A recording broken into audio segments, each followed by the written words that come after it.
الحمد للہ رب العالمین۔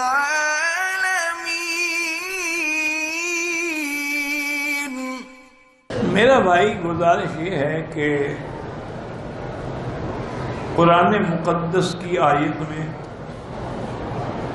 یا کسی صحیح حدیث میں پہلے تو یہ معین ہی نہیں ہے کہ معراج حضور کو کس رات کو، لیکن قرآن آپ کے سامنے ہے۔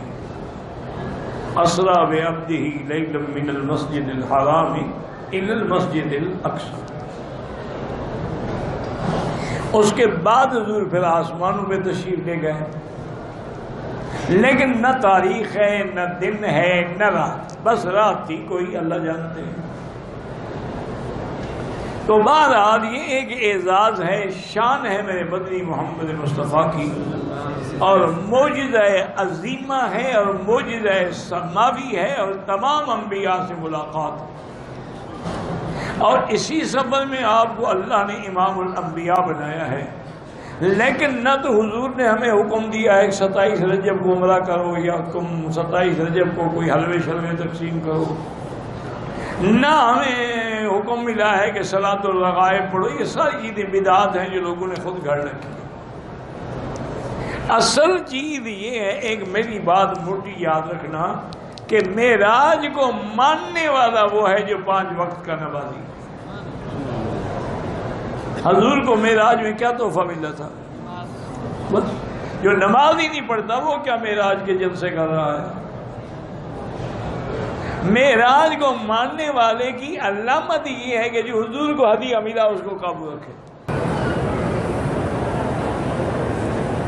شب معراج کے دن کا روزہ رکھنا کوئی حکم نہیں، نہ اللہ کے نبی نے حکم دیا ہے، نہ صحابہ نے حکم دیا ہے، نہ اجماع صحابہ ہے، لیکن محرم کا روزے حضور نے حکم دیا، ہم کہتے رکھو 9 کو یا 10 کو یا 10 کو اور 11 کو، لیکن رجبی کا روزہ یا معراج کے روزے یہ لوگوں نے خود بنائے ہیں ماشاءاللہ۔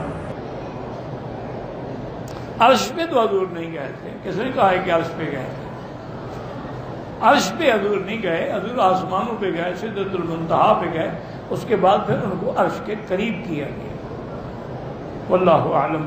جیسے حضرت موسیٰ قائم آخذ بساق العرش، وہ عرش کا پایا پکڑ کے کھڑے ہوں گے، تو پکڑ کے کھڑے یہ نہیں کہ عرش کے اوپر چلے جائیں، یہ تو لوگوں نے بنا رکھا ہے نا جی، کہ موسیٰ علیہ السلام کو اللہ نے حکم دیا کہ وادی مقدس میں جوتے اتار دو، لیکن حضور کو حکم دیا کہ جوتوں کے ساتھ عرش پہ آ جا۔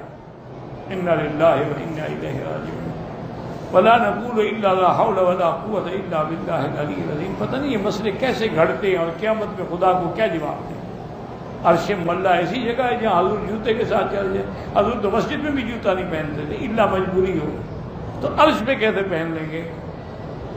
اللہ نے بھی عقل بھی تو دیا ہے نا، تھوڑا سا عقل بھی استعمال